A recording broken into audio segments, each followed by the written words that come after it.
Good evening, friends. So, dear friends,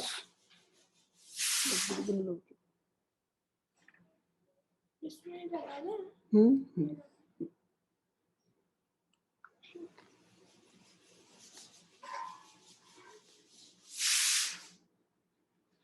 तो आज का सेशन हमारा हिंदी में होगा। हमने परसों बात की थी कि हमारे शरीर पर जब कोरोना वायरस का आक्रमण होता है तो उसकी 4 अवस्थाएं होती हैं। चला के देखो, चल रहा है। पहली अवस्था होती है प्रिवेंशन।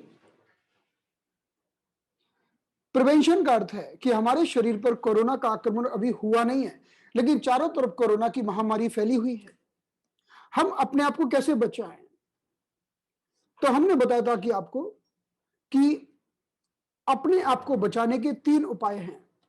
पहला उपाय कि शरीर से गंदे कफ को निकालो, टर्बिड फ्लेम को निकाल दो। दूसरा हमने बताया था कि अपने यिन को बढ़ाओ, यिन को, यानी थोड़ा शरीर को आराम दो, रिलैक्सेशन दो, मजबूती दो। यिन को टोनिफाई करो, अपने अंदर के एसी को मजबूत करो, क्योंकि हमारे शरीर में जब हम यिन कब गड़बड़ होता है? जब हम ओवर वर्क करते हैं।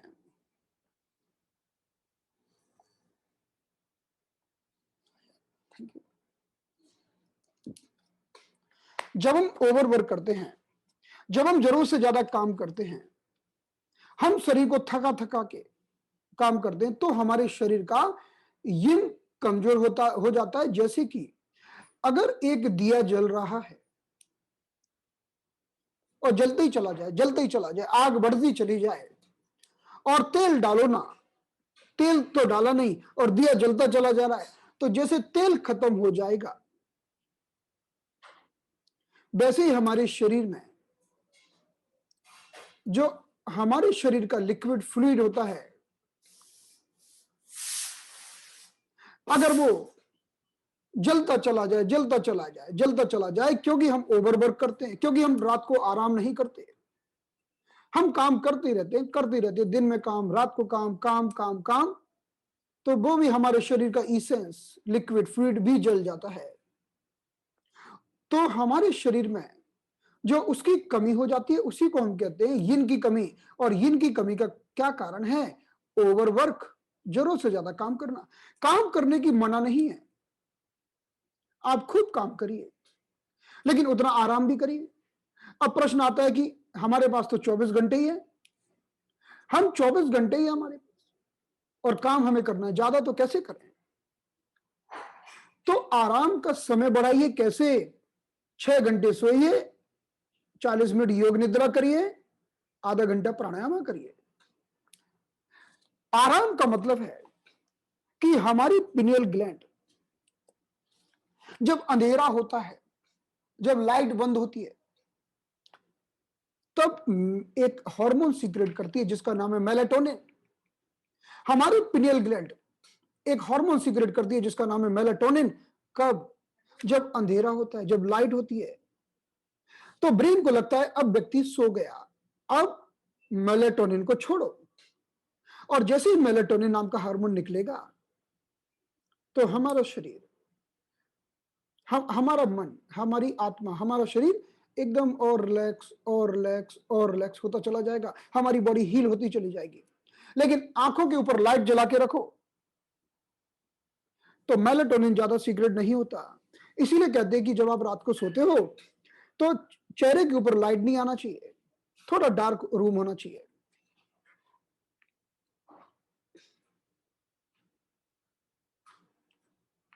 तो पहला उपाय है कि शरीर का टर्बिड गंदा फ्लेम निकालो। दूसरा उपाय है अपने यिन को बढ़ाओ। जो यिन बचा है उसको ज्यादा खर्च मत करो, और करना है तो कुछ उपाय करो ताकि यिन बना रहे और बढ़ता रहे।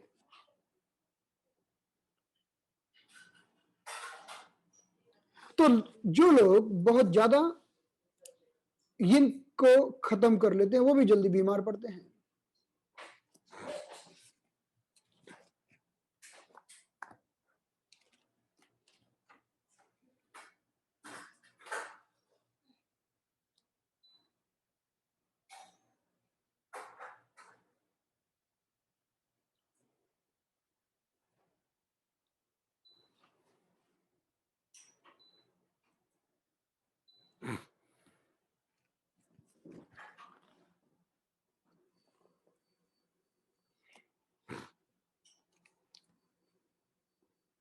और तीसरा उपाय,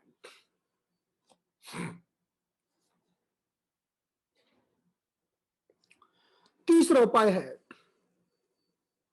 अपने शरीर की ऊर्जा को बढ़ाओ। जैसे बच्चों के अंदर ऊर्जा होती है, बच्चों के अंदर कितनी ऊर्जा होती है, हमेशा खेलते हैं, कूदते हैं, दौड़ते हैं।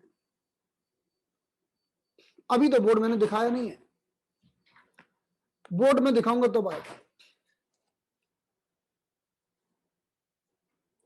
तो 3 उपाय हैं।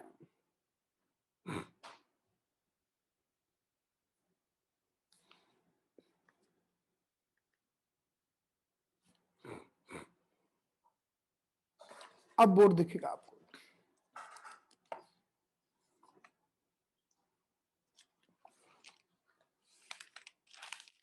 तो हमारे पास ऐसे 3 उपाय हैं जिनके माध्यम से हम अपने शरीर की ऊर्जा का स्तर बढ़ा सकते हैं। सॉरी, हम अपने शरीर की रोग प्रतिकारक शक्ति को बढ़ा सकते हैं। कभी कभी बच्चे जैसे बन जाना, बच्चों जैसा खेलना भी हमारे लिए जरूरी है, ताकि हमारी रोग प्रतिकारक शक्ति ठीक बनी रहे।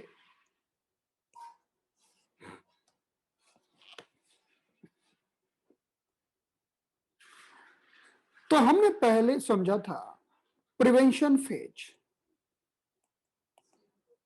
ये पहला पद है, पहला स्टेप है।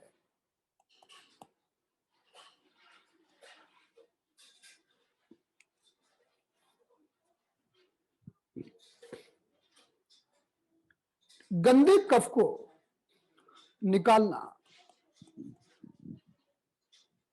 टर्बिड फिल्म को निकालो,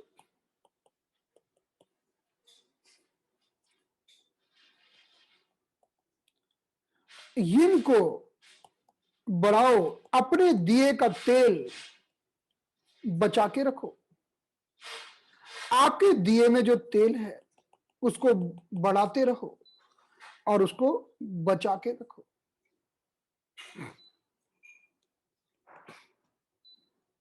और ची का लेवल बढ़ाओ। ये 3 उपाय हैं बचने के। जो छोटे बच्चे होते हैं उनको तो भगवान ने प्रोटेक्शन दिया है। छोटे बच्चों के अंदर जो थाइमस नाम की ग्रंथि होती है, वो 14 वर्ष की उम्र तक बच्चों को एक्स्ट्रा प्रोटेक्शन देती है, अतिरिक्त सुरक्षा प्रदान करती है, क्योंकि ये लिम्फोसाइट का निर्माण करती है। लिम्फोसाइट का मतलब होता है हमारे शरीर के फाइटर सेल, हमारे शरीर के कमांडो। तो और जो WBC जो दूसरे बन रहे हैं वो तो बन ही रहे हैं, लेकिन ये लिम्फोसाइट और एक्स्ट्रा मिल रहे हैं हमें थाइमस ग्लैंड से, इसलिए बच्चों की रोग प्रतिकारक क्षमता ज्यादा होती है। बच्चे कहीं गिर जाएं, पड़ जाएं, बीमार हो जाएं, ठीक हो जाते हैं। लेकिन वही अगर एक उम्र के बाद हो तो उसको ठीक करना बड़ा कठिन होता है।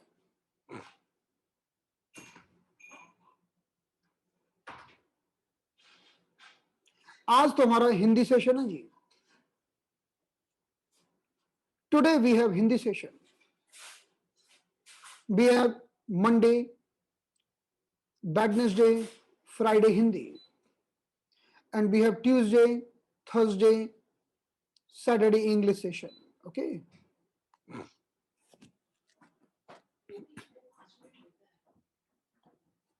So now,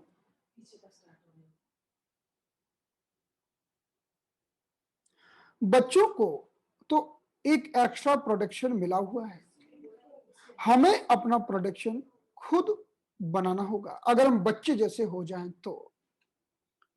तो हमारी ची का लेवल बड़ा रहेगा।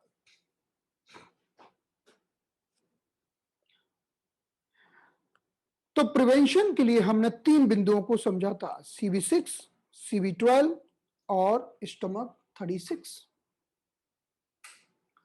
अगर हम इन तीनों बिंदुओं पर मोक्सा करते हैं, अगर हम इन तीनों बिंदुओं को टॉनिफाई करते हैं तो हम अपनी रोग प्रतिकारक क्षमता को इतना बना के रख सकते हैं कि हम बीमार ना पड़े। तो ये तो बात हो गई प्रिवेंशन की,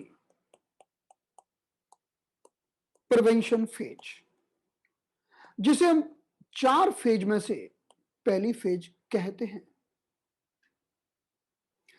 अब दूसरी फेज आती है, इस फेज का नाम है इन्फ्लुएंजा फेज।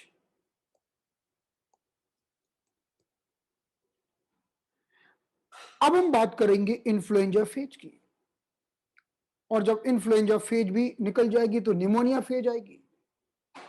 ऐसे वायरस का प्रभाव बढ़ता जाएगा, लेकिन अब हम बात कर रहे हैं इन्फ्लुएंजा फेज की। जब इन्फ्लुएंजा फेज आती है, यानी वायरस और हमारे शरीर की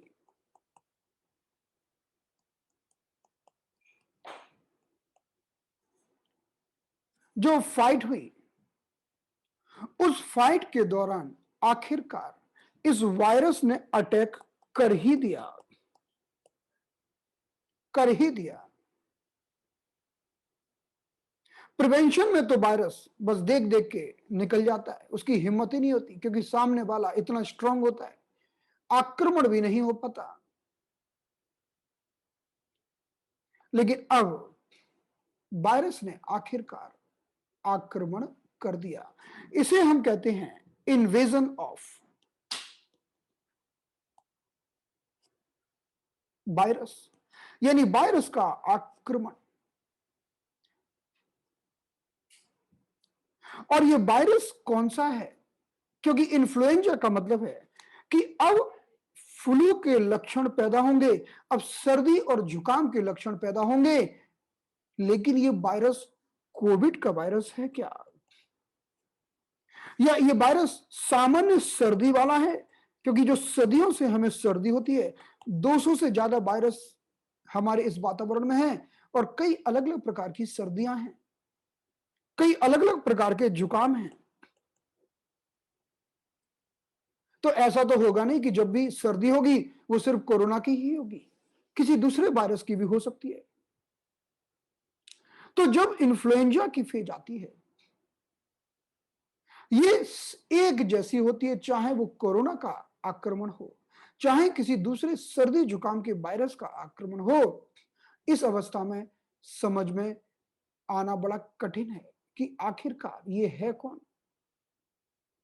ये कोई छोटा मोटा बंदा है जिसने आक्रमण किया है, या कोई बहुत ही खतरनाक वायरस है।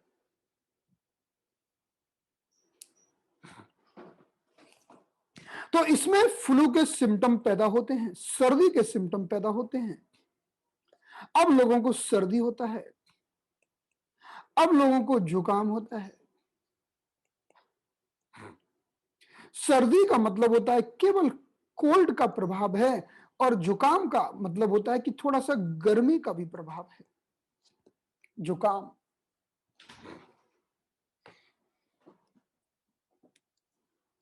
तो अब हमारे शरीर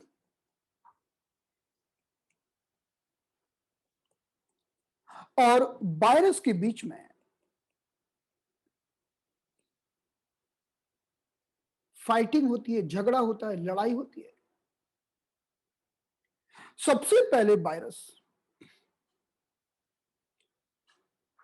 हमारे शरीर के बाहरी सुरक्षा आक्रमण के ऊपर, हमारे सुरक्षा आवरण के ऊपर अटैक करता है। हमारे शरीर के बाहर ऐसे 6 सुरक्षा के आवरण होते हैं, जिसमें 3 यिन के होते हैं और बाहर के 3 यांग के होते हैं। हमारे शरीर में 6 सुरक्षा के आवरण होते हैं। हमारे शरीर को इस तरह से निर्मित किया गया है कि कभी भी कोई वायरस एंटर करे तो इसे मेन गद्दी तक पहुंचने के पहले बहुत सारे सुरक्षा कवचों को भेदना पड़ेगा, तभी ये आखिरकार हमारे शरीर की पूरी गद्दी संभाल पाएगा। यानी एक राजा ने आक्रमण किया और आक्रमण करते करते हमारे शरीर के सेंट्रल तक पहुंच गया और फिर उसने पूरा राज्य अपने कमांड में ले लिया। किसी भी वायरस को जब हमारे शरीर में प्रवेश करना होता है तो उसको हमारे शरीर के 6 चक्र भी भेदना होते हैं। तो सबसे पहले तो उसकी लड़ाई जब बाहरी आवरण पर होती है तो सर्दी होता है, और अगर वो दूसरे आवरण पर होती है तो जुकाम होता है।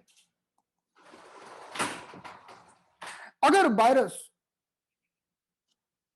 सबसे बाहरी सुरक्षा कवच को भेदने की कोशिश करे तो सर्दी के लक्षण होते हैं, और जब इसको क्रॉस करके वो दूसरे सुरक्षा कवच पर आक्रमण चालू करे तो जुकाम होता है, और इसको भी भेद कर जब वो तीसरे सुरक्षा कवच पर आक्रमण कर देता है तो कभी सर्दी तो कभी जुकाम, कभी सर्दी तो कभी जुकाम। मैं एक बार फिर से बताऊंगा आपको। जब वायरस हमारे सबसे बाहरी सुरक्षा कवच पर आक्रमण करता है तो व्यक्ति को ठंडी लगती है और ठंड पसंद नहीं आती। बोलता है भाई पंखा बंद करो, एसी बंद करो, मुझे चादर दे दो ओढ़ने के लिए। तो उसे ना तो ठंड पसंद आती है ना हवा पसंद आती है। और जब वायरस दूसरे लेवल पर आक्रमण करता है, क्योंकि पहला लेवल उसने क्रॉस कर लिया, पहला चक्र भी तोड़ दिया, पहले डिफेंस लेवल पर हमें हरा दिया, अब दूसरे लेवल पर पहुंचा तो व्यक्ति को जुकाम होता है। और उसमें क्या होता है कि उसे अब गर्मी लगती है, गर्मी, अब उसे गर्मी लगती है। तो गर्मी लगेगी, खूब पसीना आएगा, उसका टेम्परेचर बढ़ने लगेगा, उसका गला खराब होने लगेगा। क्योंकि जब टॉन्सिलाइटिस होती है किसी को, जब किसी को टॉन्सिलाइटिस होती है, जब टॉन्सिल्स फूल जाते हैं, जब किसी को सोर थ्रोट होता है, गले में खराश आती है, जब किसी को फेरिंजाइटिस होती है यानी गले में इंफेक्शन हो जाता है, गले को देखो तो गला लाल लाल दिखता है, इसका अर्थ है कि वह अब दूसरे लेवल पर पहुंच गया। इसीलिए आपने देखा होगा किसी को टॉन्सिल्स में दर्द हो, आप उसको ठीक ना करो तो उसको फीवर आने की संभावना बनी रहती है, अगले दिन फीवर आ जाता है। किसी को गले में खराश हो, सॉर थ्रोट हो, अगर आपने उसको समय पर ठीक नहीं किया तो उसको फीवर आ जाएगा, क्योंकि ये सेकंड लेवल है जिसमें हीट के सिम्टम पैदा होते हैं जैसे कि फीवर।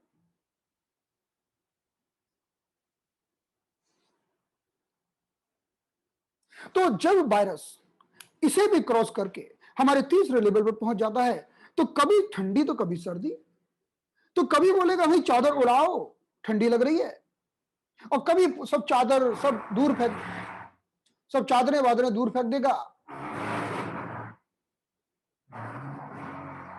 कि बहुत गर्मी लग रही है। तो कभी फीवर तो कभी चिल, ऐसा लगे तो समझ जाना कि वायरस अब तीसरे लेवल पर पहुंच गया है, और जैसे तीसरे लेवल पर पहुंचेगा अब बात बिगड़ने वाली है, इसको एकदम ठीक कर लो समय पर। क्योंकि तीसरे लेवल तक जो सुरक्षा होती है वो यांग की होती है, यांग यानी बाहर, और एक बार तीसरे लेवल को क्रॉस करके वायरस ने अंदर अगर प्रवेश कर लिया तो अब बात आ जाएगी यिन पर। यिन का अर्थ है कि हमारा यिन तो शरीर का सबसे मेन डिफेंस है, अंदर का। हमारे हमारे यिन में ही तो सब बनता है, सारा मैन्युफैक्चरिंग, सारी कुकिंग, सारे न्यूट्रिएंट का निर्माण, एंजाइम का निर्माण, सब कुछ कहां होता है? यिन में होता है। अगर हमारे शुरू के 3 सुरक्षा कवच भेद लिए गए तो अब मामला बिगड़ जाएगा, क्योंकि अब मामला गहराई में पहुंच जाएगा। तो हमें पहले 3 लेवल पर ही वायरस को हरा देना होता है, और नहीं हरा पाए और वायरस जीता तो हम पहुंचेंगे अगली फेज में, जिसे हम बोलते हैं निमोनिया फेज, जिसकी बात हम बाद में करेंगे। अभी हमें पहले और दूसरे लेवल पर ही वायरस को पटकना है, हराना है, फेंक देना है शरीर से। तो जब वायरस ने हमारे सबसे बाहरी लेवल पर आक्रमण किया, हमें लगी ठंडी, और इसे हम कहते हैं the invasion of bind cold, invasion of bind cold. Acupuncture में बिंड का मतलब है वायरस, बिंड के और भी मतलब है, लेकिन आप पूछोगे कि वायरस को हम एक्यूपंक्चर में क्या बोलते हैं, तो वायरस को हम बोलते हैं बिंड। तो जैसे ही हमारे शरीर के आउटर मोस्ट लेयर पर वायरस ने आक्रमण किया, हमें लगी, हमें चालू हो गई ठंडी लगना, चिल। हमने कहा इसे बोलते हैं intolerance to cold, intolerance to cold, कि अब ठंडी चीज पसंद नहीं आ रही है, भाई हटाओ, एसी बंद करो, पंखा बंद करो, ठंडी चीजें पसंद नहीं आना।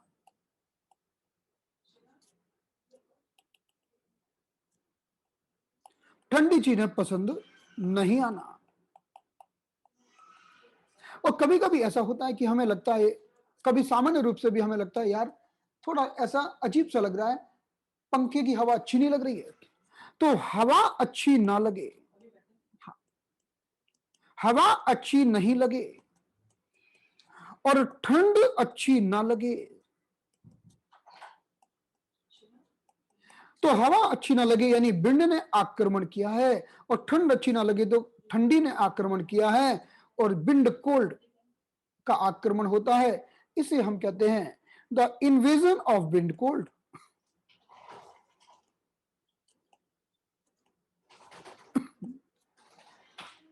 और यही पहला स्टेप है कोई भी बाहरी आक्रमण का हमारे शरीर में।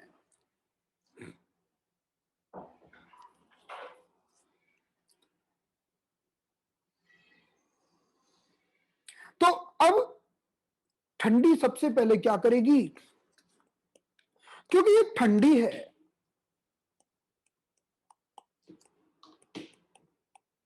ठंडी सबसे पहले क्या करेगी, ये सारे शरीर के रोम छिद्र बंद कर देगी। क्योंकि हम जानते हैं अगर ठंडा पानी ऊपर डालो तो कैसे बॉडी सिकुड़ जाती है,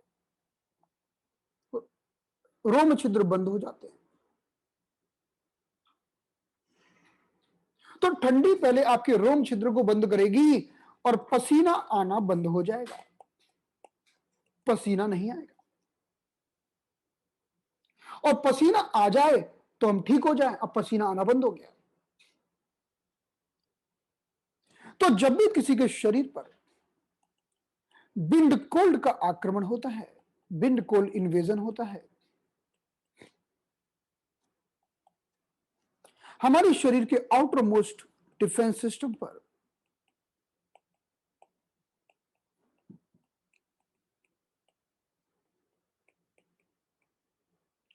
जब बिंड कोल्ड का आक्रमण होता है हमारे शरीर के सबसे बाहरी प्रतिरक्षात्मक तंत्र पर, तो हवा पसंद नहीं आती, ठंडी पसंद नहीं आती और पसीना बंद हो जाता है।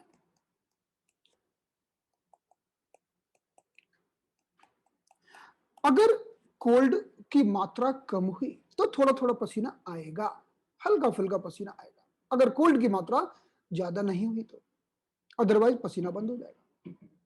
आप बोलेंगे यार फीवरिश लग रहा है, फीवरिश, फीवरिश का मतलब है कि हल्का हल्का शरीर टूट रहा है, फीवरिश लग रहा है। हमारे एक्यूपंक्चर में ये क्लियरली दिया हुआ है कि हमारे शरीर की जो सबसे बाहरी कवरिंग कौन बनाता है। आप देखिए यांग का नेचर है भागना भागना भागना भागना भागना, और यिन का नेचर है अंदर जाना और अंदर जाना और गहराई में जाना और सिकुड़ना, कॉन्ट्रैक्शन कॉन्ट्रैक्शन कॉन्ट्रैक्शन। और यांग का मतलब है expansion expansion expansion expansion expansion. हमारे शरीर का जो सबसे बड़ा यांग है वो है ताइयांग, और ताइयांग का अर्थ है small intestine and urinary bladder. ये दोनों मिलकर ताइयांग बनाते हैं, और ये हमारे शरीर का सबसे बड़ा यांग फोर्स है, इसी के कारण ये सबसे बाहर रहता है। तो हमारे शरीर का जो आउटर मोस्ट डिफेंस सिस्टम है, इसका निर्माण हमारे तायांग ने किया है, यानी स्मॉल इंटेस्टाइन और यूरिनरी ब्लैडर ने।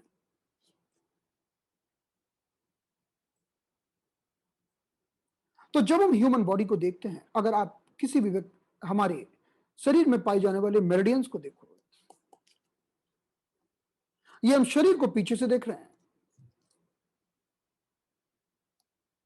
और अगर आप यूरिनरी ब्लैडर मेरिडियन का रास्ता देखेंगे तो हमारी पूरी स्पाइन के साइड में से होके जाता है। तो जब भी हमारे ये पहले आवरण के ऊपर आक्रमण होता है तो लोगों को गर्दन में स्टिफनेस आ जाती है,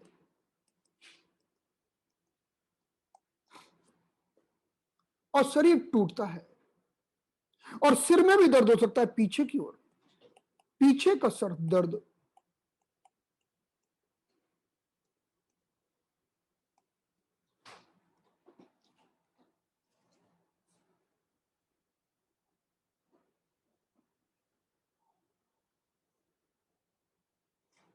तो कभी ऐसा हो कि हमारे शरीर पर जब ऐसा कोई भी आक्रमण हो तो हमें क्या करना होगा? तो पहला ट्रीटमेंट है वेरी सिंपल ट्रीटमेंट, कि स्मॉल इंटेस्टाइन 1 जो हमारी स्मॉल इंटेस्टाइन का जिंगवेल पॉइंट है, और यूरिनरी ब्लैडर 67 जो हमारी यूरिनरी ब्लैडर का जिंगवेल पॉइंट है। स्मॉल इंटेस्टाइन 7 हमारी फिंगर टिप में पाया जाता है, और यूरिनरी ब्लैडर 67 हमारे पैरों में पाया जाता है। ये देखिए, ये है स्मॉल इंटेस्टाइन 1, एकदम हमारी छोटी उंगली के कॉर्नर में ये लोकेशन है स्मॉल इंटेस्टाइन 1 की। आप इस पर एक मेथी का दाना या मैग्नेट लगा दो, सेडेट कर दो, क्योंकि जिंगवेल पॉइंट वो पॉइंट होते हैं जो एक्यूट इमरजेंसीज में काम करते हैं और बाहरी आक्रमणकारी को फेंक देते हैं। और यही काम करना है हमें ये पीछे वाले मेरिडियन पर, जिसे हम यूरिनरी ब्लैडर मेरिडियन कहते हैं। ये पूरा ब्लैडर मेरिडियन है जो पूरी पूरी हमारे पीठ को सप्लाई करता है।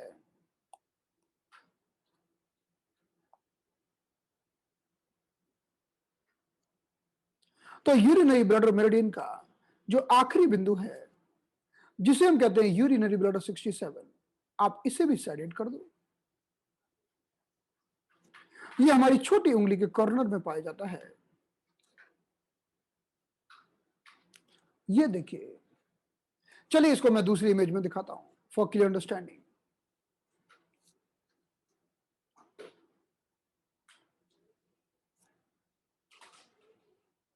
तो ये हमारा स्मॉल इंटेस्टाइन 1 है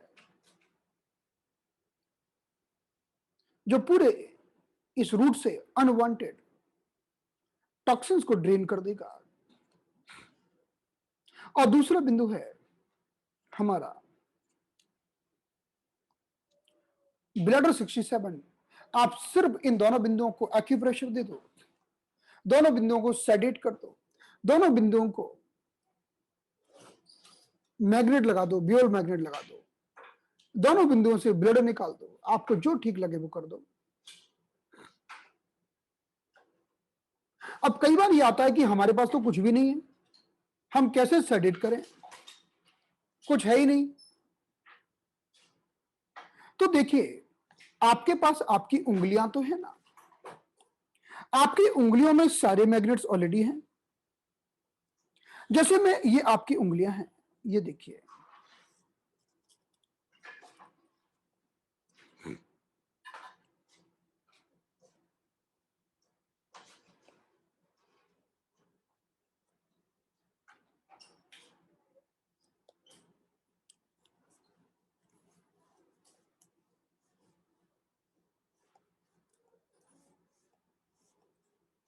मैं बात कर रहा हूं मेल की। फीमेल की बात हम इसके बात करेंगे, क्योंकि मेल की उंगलियों और फीमेल की उंगलियों के मैग्नेटिक पोल्स जस्ट अपोजिट होते हैं।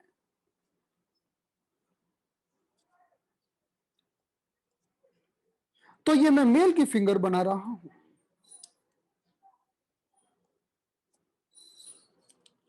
आप समझ सकते हैं कि ये राइट साइड का हैंड है और ये लेफ्ट साइड का हैंड है।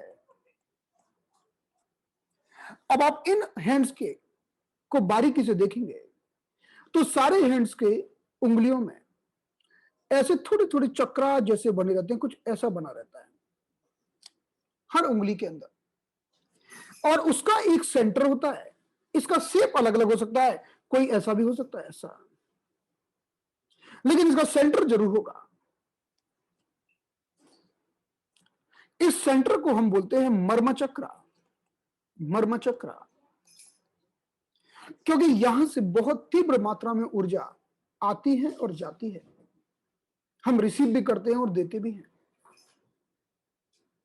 तो इन उंगलियों में के माध्यम से भी हम अपने पॉइंट्स को ऊर्जा दे सकते हैं और किसी दूसरे के पॉइंट को भी टच करके ऊर्जा को दे सकते हैं।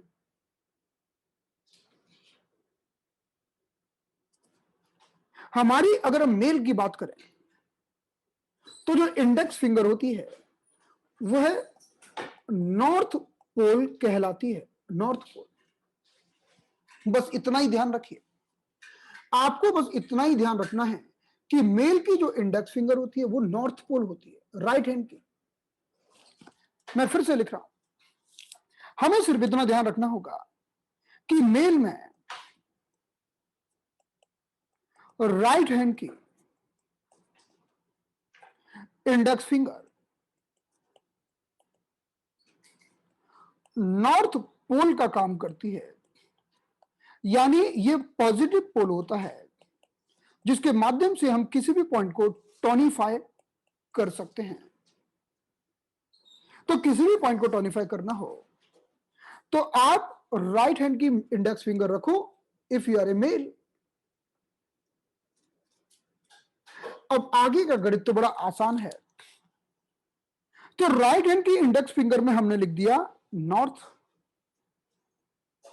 अब इसी सीक्वेंस को फॉलो करो। नॉर्थ हमने यहां लिख दिया, so north south, north south, north south, north south, north. अंगूठा इंडेक्स फिंगर के बगल में जो अंगूठा है वो भी साउथ, यानी नॉर्थ के बाद साउथ आएगा, साउथ के बाद नॉर्थ आएगा, नॉर्थ के बाद साउथ आएगा, साउथ के बाद नॉर्थ आएगा। अब किसी भी उंगली को आप यूज कर लो, जब आप मर्मन चक्र का टिप किसी भी पॉइंट पर रखोगे, नॉर्थ पोल रखोगे तो टोनिफिकेशन होगा, साउथ पोल रखोगे तो सेडेशन होगा। और ध्यान रखना है कि मर्म चक्र का अर्थ है कि आपको फिंगर का टिप नहीं लगाना है, बल्कि फिंगर पैड्स का यूज करना है। पैड में चक्र होता है, कहीं भी पॉइंट पर रख दिया, 3 मिनट तक रखा तो काफी अच्छा इफेक्ट होता है। शर्त यह है कि एक्यूप्रेशर बिल्कुल नहीं करना है, केवल जेंटल और बेबी टच होना चाहिए, only gentle and baby touch. अगर आपने प्रेशर को बढ़ाया तो फिर वो एक्यूप्रेशर हो गया, फिर वो टोनिफिकेशन सेडेशन नहीं हुआ।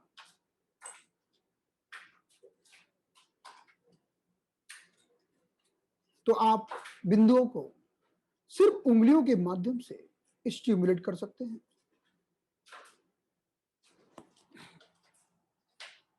जैसे मुझे अपने थर्ड आई को, मुझे अपने आज्ञा चक्र को टोनिफाई करना है, अगर मैं अपने खुद के आज्ञा चक्र को टोनिफाई करना चाहता हूं तो ये मेरी राइट हैंड है, ये मेरी इंडेक्स फिंगर है, तो मैं आराम से यहां पर रखूंगा इसको, just I will touch, normal breath, relax. 3 minute तक रखूंगा, थक जाऊं तो हटा लूंगा और वापस रख लूंगा। Very gentle touch, it is the tonification. अगर मैं इसी पॉइंट पर अगली उंगली को रख दूं तो सेडेशन।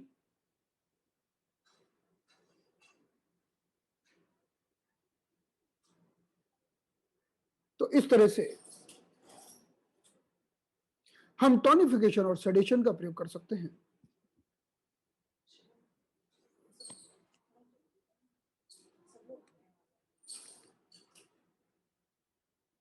नाउ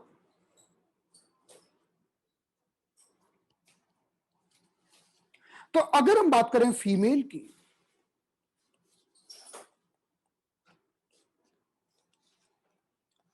तो फीमेल के हैंड में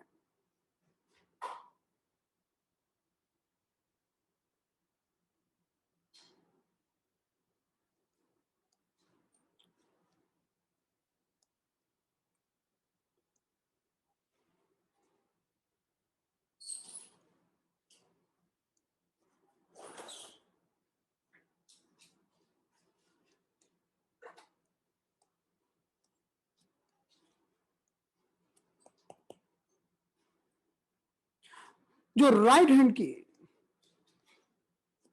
इंडेक्स फिंगर होती है वह साउथ पोल होती है, एस, यानी मेल की नॉर्थ थी तो साउथ होती है। तो उसी सीक्वेंस में आप सारे बना दो, south north, south north, south north, south north, south. तो इस प्रकार से हम जब अपने राइट और लेफ्ट हैंड दोनों को मिलाकर नमस्कार मुद्रा करते हैं तो आप देखेंगे आपकी एक हाथ की अगर उंगली नॉर्थ पोल की है तो दूसरे हाथ की उंगली साउथ पोल की है, और नॉर्थ और साउथ पोल की उंगलियां मिलकर एक बहुत अच्छा सर्किट का निर्माण करती हैं। तो जब हम दोनों हाथों को दोनों हाथों से ऐसे मिला लेते हैं तो एक बहुत ही शानदार सर्किट बनता है, और हमारी सारी की सारी इम्बैलेंस्ड एनर्जीज एक्सचेंज होकर बैलेंस हो जाती है, न्यूट्रलाइज हो जाती है। इसलिए नमस्कार मुद्रा हमारे यिन यांग को बैलेंस करने के लिए सर्वश्रेष्ठ मुद्रा है, सर्वश्रेष्ठ मुद्रा है। अगर हम किसी भी व्यक्ति को हीलिंग देना चाहते हैं तो पहले आप 2 से 3 मिनट कुछ ना करो, बस शांति से, कोई मंत्र जाप ना करोगे तो भी चलेगा, आपको सिर्फ दोनों हाथों की उंगलियों को मिलाकर रखना है या फिंगर टिप्स को मिलाकर रखना है।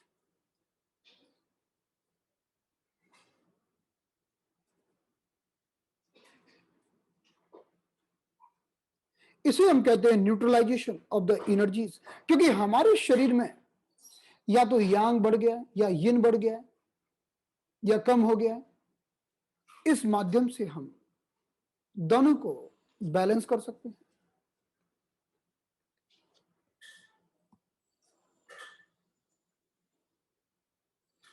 तो हमारे शरीर पर जब भी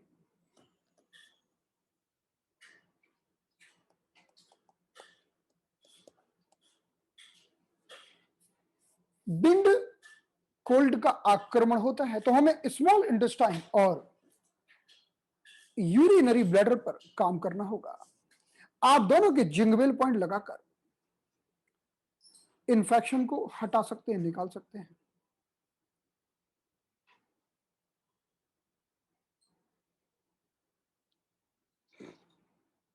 फोन फोन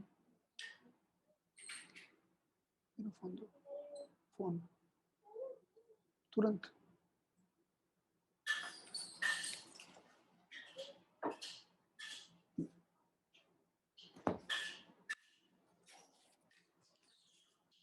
एक्यूपंक्चर में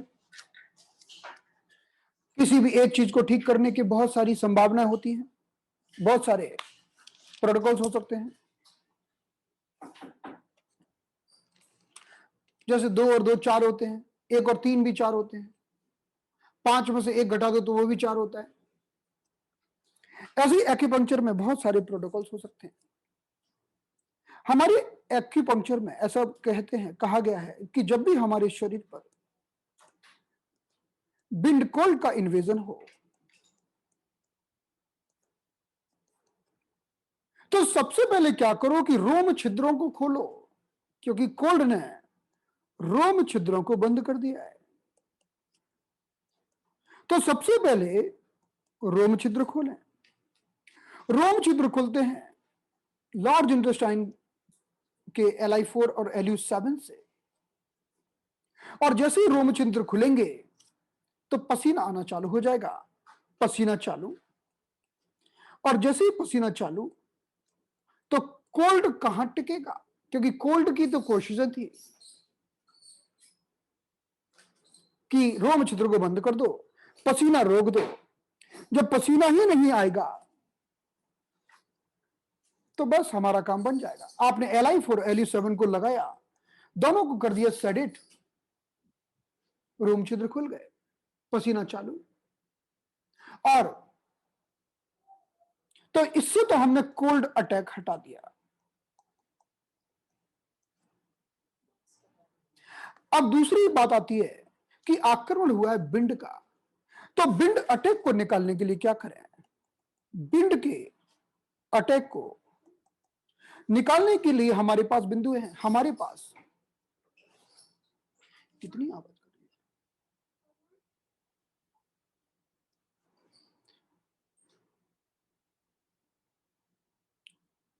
यूरिनरी ब्लैडर 12 और यूरिनरी ब्लैडर 13 जो हमारी पीठ पर होते हैं, यूरिनरी ब्लैडर के पॉइंट, और जो यूरिनरी ब्लैडर मेरिडियन पर होते हैं, जिस पर आक्रमण हुआ है, क्योंकि स्मॉल इंटेस्टाइन और यूरिनरी ब्लैडर पर आक्रमण हुआ है, ये बिंड को निकालने के लिए सर्वश्रेष्ठ पॉइंट है। इस पर हम कप लगा देते हैं, कपिंग कर देते हैं, या इन बिंदुओं को भी हम सेडेट कर देते हैं, तो बिंड अटैक भी निकल गया।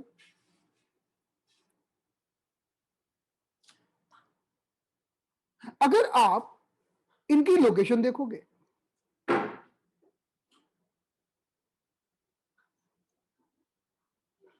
तो आप देखिए, जैसे आपकी गर्दन समाप्त हुई, ब्लैडर 12 ब्लैडर 13 आ गए, यहां पर आप कप लगा दो, कपिंग कर दो, तो भी बिंड का अटैक कम हो जाता है। या इन बिंदुओं को कंगे से रगड़ दो, कंगी होती है ना, कंगे से रगड़ दो थोड़ी देर, या ग्वासा कर दो, तो इससे भी हमारा बिंड का अटैक निकल जाता है। अब हमारे सिर में से बिंड को निकालने के लिए, बिंड फ्रॉम द हेड, क्योंकि लोगों को सिर में भी तो दर्द होता है, हम सिर के कुछ पॉइंट यूज करते हैं, जिसे हम कहते हैं governing vessel 16, gall bladder 20। Governing vessel 16 हमारे यहां पीछे पाए जाने वाला एक विशेष बिंदु है, जिसकी मैं अभी बात बताऊंगा। और गवर्निंग वेसल 23, हम ये तीन बिंदु को सेडेट करके सिर की भी बिंदु को निकाल देते हैं। तो जब हम इन बिंदुओं को प्रयोग करते हैं, जैसे ही हम इन बिंदुओं का प्रयोग करते हैं, तो हमने कुछ पॉइंट्स के द्वारा तो सिर की बिंद को निकाल दिया, कुछ पॉइंट के द्वारा हमने अपने संपूर्ण शरीर के बाहरी सिस्टम में आने वाली बिंड को निकाल दिया और पसीना चालू कर दिया, तो बिंड भी गई, कोल्ड भी गया, अब कुछ नहीं बचा। अब एक चीज और करते हैं कि हमारे छाती में एक बिंदु है जिसे हम बोलते हैं CV17, जो हमारे लंग्स को सुरक्षा प्रदान करता है, क्योंकि बिंड कोल्ड का जब आक्रमण होता है तो लोगों को सर्दी होती है, सर्दी, तो CV17 को लगाकर हमने लंग्स को भी ताकत दे दी, हमारा काम हो गया। सारे पॉइंट्स को सेडेट कर दो, LI4 LU7 urinary bladder 12 urinary bladder 13 gall bladder 20 governing vessel 16 governing vessel 23 और CV17, सभी बिंदुओं को सेडेट करते ही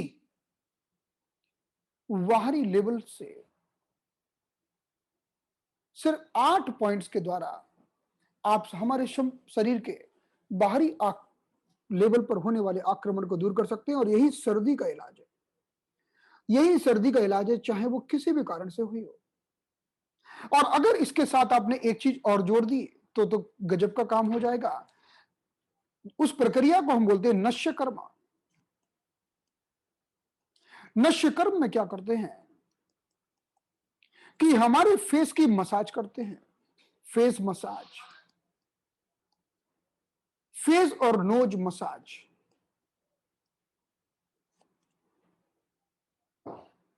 फिर हम ये करते हैं हम सिर्फ 5 मिनट। फिर हम स्टीम लेते हैं, स्टीम लेते हैं 5 मिनट। और फिर हम अपनी नाक में एक तेल डाल लेते हैं जिसका नाम है अणुतेल, जो 50-60 रुपए का सभी आयुर्वेद की दुकान पर मिल जाता है। 2-2 ड्रॉप्स या 4-4 ड्रॉप्स नाक में डालते हैं और खींच लेते हैं, लेकिन निगलते नहीं हैं। और फिर हम करते हैं gargling, gargling with salt water. ये करते हैं कम से कम 5 से 7 मिनट। आपने इतना सिर्फ 3 दिन किया, कोई भी प्रकार का वायरस या बैक्टीरिया हो टिक ही नहीं पाएगा, नहीं टिक सकता। यानी फेस और नोज की मसाज, स्टीम, अणुतेल को 2 से 4 ड्रॉप डालना है, गले में आएगा तो थूकना है, निगलना नहीं है। और उसके साथ गार्गलिंग करना है 5 से 7 मिनट। गार्गलिंग सॉल्टेड वाटर और हॉट वाटर, ये गर्म पानी होना चाहिए। तो ये इलाज हो गया हमारे जब भी पहले लेवल पर वायरस का आक्रमण होता है। एक और इन पॉइंट्स की लोकेशन को जान लेते हैं। तो अगर आप शरीर में इन बिंदुओं को स्टिमुलेट करो, आप उंगलियों से कर सकते हो, आप अपनी फिंगर मैग्नेट्स का प्रयोग कर सकते हो, या फिर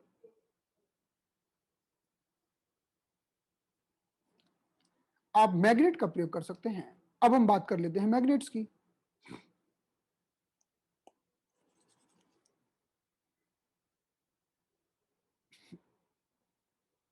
तो सबसे पहले हम बात करते हैं पसीना निकालना। तो पसीना निकालने के लिए ये हमारा ये एलाई मेरिडियन है, इसके ये हमारे 2 जॉइंट्स हैं। ऊपर वाले जॉइंट्स के सिर्फ 1 मिलीमीटर ऊपर ये हमारा बिंदु है जिसका नाम है LI4। इसको सेडेट कर दिया मैग्नेट के द्वारा या गेहूं के दानों के द्वारा। हमने गेहूं के दाने का प्रयोग आपको बताया था। कुछ ना मिले तो चलिए यहां भी फिंगर मैग्नेट का प्रयोग कर लो। छोटी उंगली काफी छोटी होती है, यहां पर आप छोटी उंगली रखकर भी इस पॉइंट को सेडेट कर सकते हैं। तो एक तो हमारा हो गया LI4, इसे सेडेट करना है, इससे पसीना निकलेगा। और दूसरा पॉइंट आगे की ओर होगा LU7, जिसे मैं आपको थोड़ी देर में बताऊंगा। अब मैं बिंड का आक्रमण निकालने वाले 2 बिंदु UB12 और UB13 की बात कर लेता हूं। हम जानते हैं सुजोग के अनुसार ये हमारा सिर है, ये हमारी गर्दन है, तो ये हमारी पीठ का भाग हो गया। तो UB12-13 हमको यही मिलेंगे। अगर आप इस लाइन में देखें तो आपको ये दिखाई देगा, ये हमारा ब्लैडर मेरिडियन इसमें ऑलरेडी बना है, और ये है UB12 और UB13। इन दोनों बिंदुओं को सेडेट करना है, तो यहां पर आप मैग्नेट लगा के सेडेट कर दो। तो बिंड का आक्रमण भी निकल जाएगा। तो ये UB12 और UB13 भी हो गया। अब अगली बात आती है कि सिर में से हम कैसे निकालें।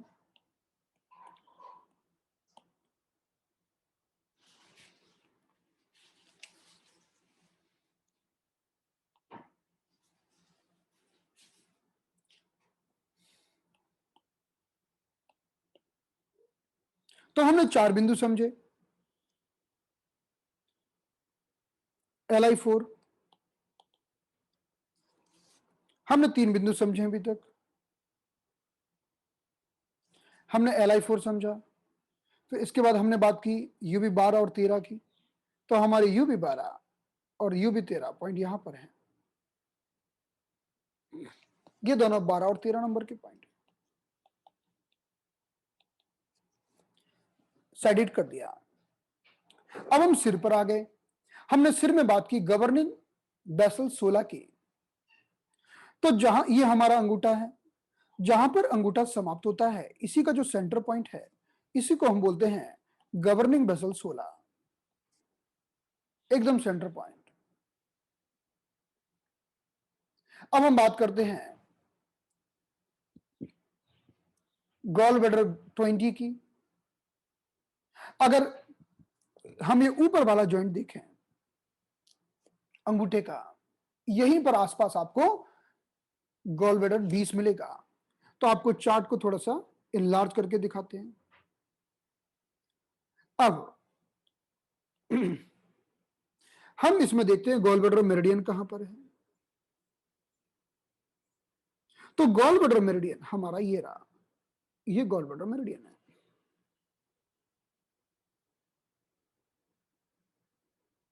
और इसी में ये है बिंदु हमारे ऊपर वाले जॉइंट से थोड़ा सा ऊपर, ये हमारा गॉल ब्लैडर 20 है।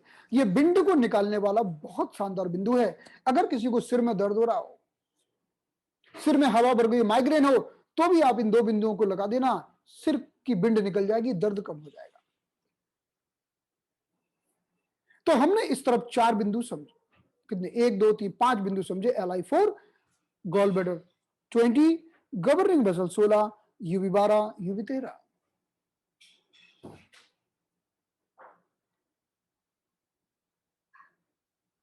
अब हम बात करते हैं पामर साइट की, आगे की ओर।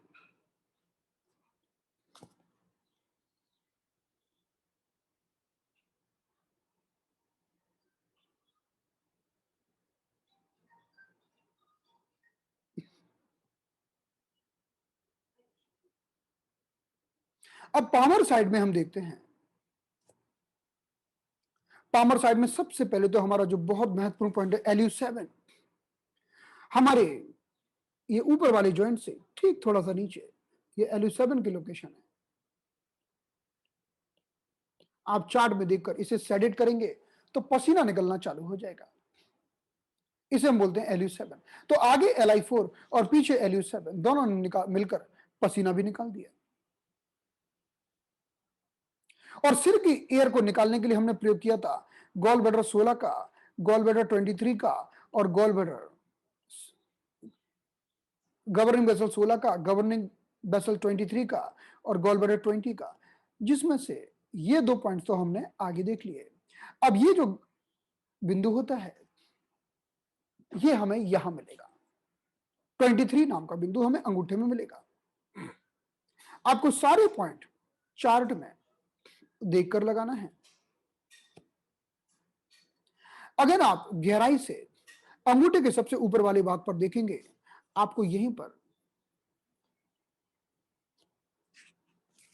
गवर्निंग वेसल 23 मिल जाएगा। आप यहां पर देखकर लगा सकते हैं, सेडेट कर सकते हैं इसको।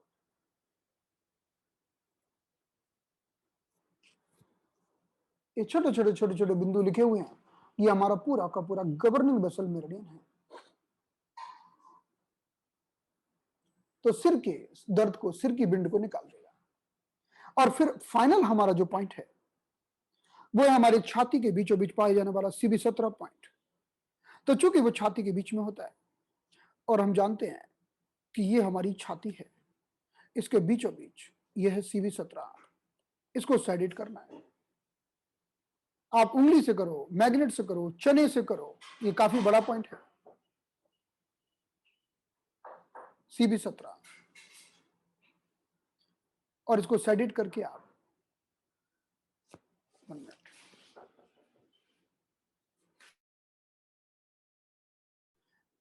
ये हमारा प्रोटोकॉल कंप्लीट हुआ। तो इस तरह से हमने ये प्रोटोकॉल का उपयोग किया विंड कोल्ड के इन्वेजन को ठीक करने के लिए। अभी हमारा वायरस अभी दूसरे लेवल पर आक्रमण करने वाला है।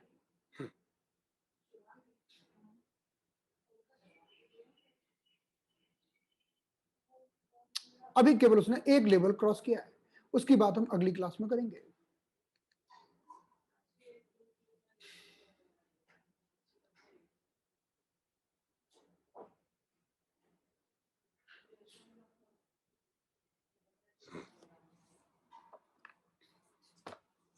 देखिए, पॉइंट को लोकेट करने के लिए तो आप चार्ट को देखकर पॉइंट लगा सकते हैं, क्योंकि जैसे हमारे बॉडी में पॉइंट्स होते हैं उसी तरह से हमारे सुजोग में पॉइंट्स होते हैं। सुजोग में सारे के सारे पॉइंट्स ठीक हमारी बॉडी की तरह मैप किए गए हैं। तो आपको ये चार्ट में देखकर लगा देना होगा, है ना। इसको समझने में कोई बहुत ज्यादा कठिनाई नहीं होगी। जैसे कि ये हमारा गला है, हम जानते हैं कि गले पर हमारा CV22 होता है, और फिर हमारा छाती में स्टर्नम स्टार्ट हो जाता है, और ये स्टर्नम की समाप्ति पर ये हमारा CV15 होता है, और सारे पॉइंट इसके बीच में होते हैं। ये हमारी स्टर्नम बोन है। तो उस तरह से थोड़ा सा आपको इमेजिनेशन करके इन पॉइंट को लोकेट करना होगा, और फिर उनको दबाकर टेंडरनेस को ढूंढकर आप पॉइंट को लगा सकते हैं। टेंडरनेस ढूंढना बहुत जरूरी है, आहासी पॉइंट ढूंढना बहुत जरूरी है, क्योंकि पॉइंट अपनी लोकेशन को थोड़ा थोड़ा बदलते हैं। अगर आप गहराई से इस चार्ट को देखेंगे, इसमें छोटे छोटे इस चार्ट में आप देखेंगे ये कॉलम्स बने हुए हैं। ये चार्ट तो ग्रुप में आप रिक्वेस्ट करिए, लोग भेज देंगे। ये चार्ट ग्रुप में से ही ग्रुप में मिल जाएगा आपको। ये छोटे छोटे कॉलम्स बने हुए हैं, देखिए। तो आप, ये बहुत ही सामान्य सी बात है, आपने अगर ये अंगूठे को देखा और इस सेंट्रल लाइन को देखा, और इसके बीच में आपने 1 2 3 4 5 6 7 8 9 कॉलम्स काउंट कर लिए। सो 1 2 3 4, आपके 5 कॉलम में आपको CV17 की लोकेशन मिल रही है। तो थोड़ा सा आपको इस हिसाब से आप 2-3 बार इस चार्ट को बनाइए और अपने बॉडी में पाए जाने वाले मेरिडियन से कंपेयर करिए, तो यू विल फाइंड कि जैसा बॉडी में है वैसा ही हमारे हाथों में। सो इनफ फॉर टुडे। अब हम मिलेंगे अगली क्लास में। Thank you so much. अगर हम उंगलियों से पॉइंट को स्टिमुलेट करते हैं, तो हमारे पास जितने भी पॉइंट है, कम से कम एक पॉइंट को आप एक उंगली से 3 मिनट तक स्टिमुलेट करिए। लेकिन आपके पास कई सारी उंगलियां हैं, तो आप एक ही टाइम में 2-3 पॉइंट्स को अलग अलग उंगलियों से कवर अगर कर सकते हैं तो करिए। एक पॉइंट पर कम से कम आपको 3 मिनट तक काम करना होगा। और एक आध आप उंगली पेशेंट की भी यूज कर सकते हैं, क्योंकि उसकी उंगलियां तो खाली होंगी ना। मैग्नेट लगाना है तो मैग्नेट को आप लगा सकते हैं, कम से कम सेडिशन करना है तो सेडिशन के लिए मैग्नेट को आपको 6 से 8 घंटे लगाना होगा।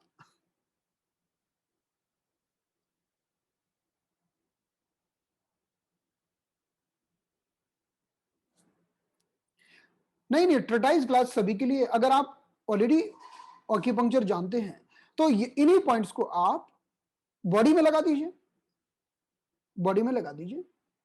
देखो, पॉइंट्स हमें लगाना है, जो लोग कंफर्टेबल हैं वो बॉडी में लगाइए, जो लोग सुजोग में ज्यादा माहिर हैं वो सुजोग में लगाइए, वो आपकी इच्छा है। सारी फेज धीरे धीरे आएंगी। अभी तो हमारा इन्फ्लुएंजा फेज चल रहा है। पॉइंट हमें बायलेटरल लगाना होंगे। जी हाँ,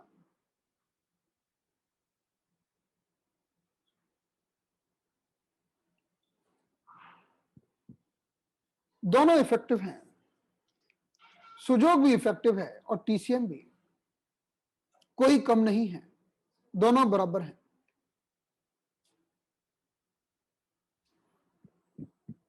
तो चलिए मिलते हैं फिर। आज की क्लास को हम यहीं पर समाप्त करते हैं।